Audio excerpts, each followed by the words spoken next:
Hello guys, and welcome na naman sa aking YouTube channel. Dito ako ngayon sa may release ng tren. Yan yung aking minamanehong taxi. Kaya buhay ano tayo ngayon, taxi driver. Nagbibideo lang, nagbablog habang naghihintay sa customer.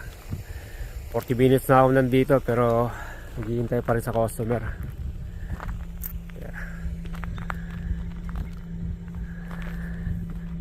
Bali mga ano kasi ito, driver ng tren tong mga pasaheros ko.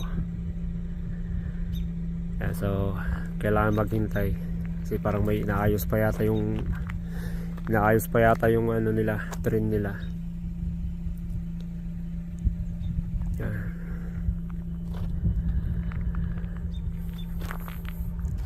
Tsura ng Canada, oh. Probinsyang probinsya. Kaya sabi nga nila dito sa Canada maganda daw. Maganda naman sa maganda. Pero pag nandito ka naman sa bukid, ayan naman, sobrang lawak na bukirin. So yan ang bukid.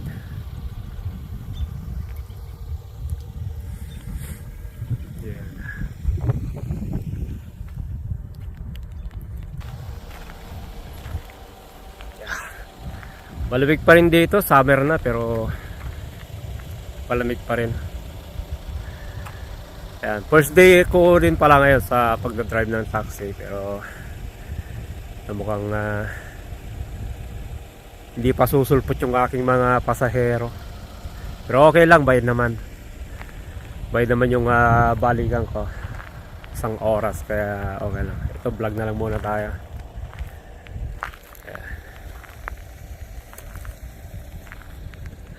Pornada yata. Mapupurnada yung ating lakad ngayon, mga kailong.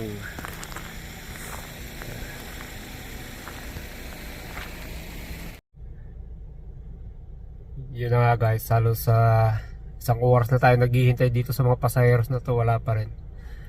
Pero sakto natin sa 1 oras, pag wala pa rin malalayasan ko na tong mga to.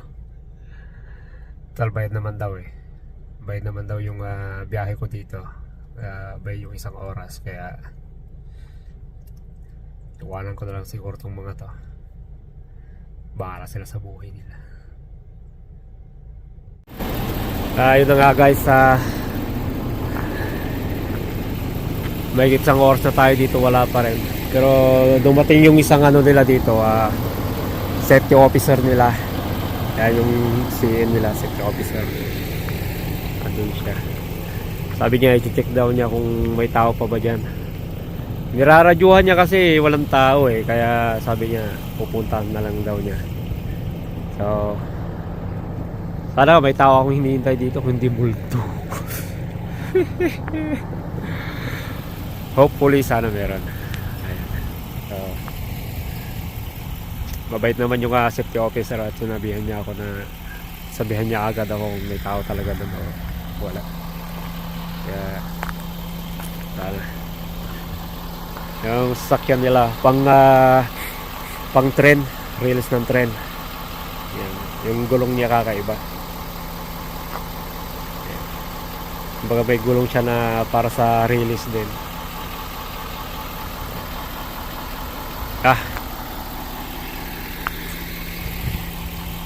Tayin ko na lang bumalik si safety officer kung ano sasabihin niya sa akin mamaya. Kaya yan guys, chinek nung ano doon, yung isang empleyado, wala daw tao doon. Kaya yun, tinawagan ko yung dispatcher ko. Sabi balik na lang daw ako sa Lloydminster. Unang biyahe pa lang natin pero talagang ganoon talaga, pero bayad naman daw kasi yun, yung pagpunta ko dito, paghihintay ko ng 2 oras saka yung pabalik, babayaran daw naman daw nila kaya okay naman. At least wala man tayong naisakay na pasahero, bayad naman yung pagod natin. Kasi mahaba-haba rin dahil ito 45 kilometers, so bali halos 34 minutes din. Kaya yan, balik na ako ng Lloyd. Thank you for watching guys.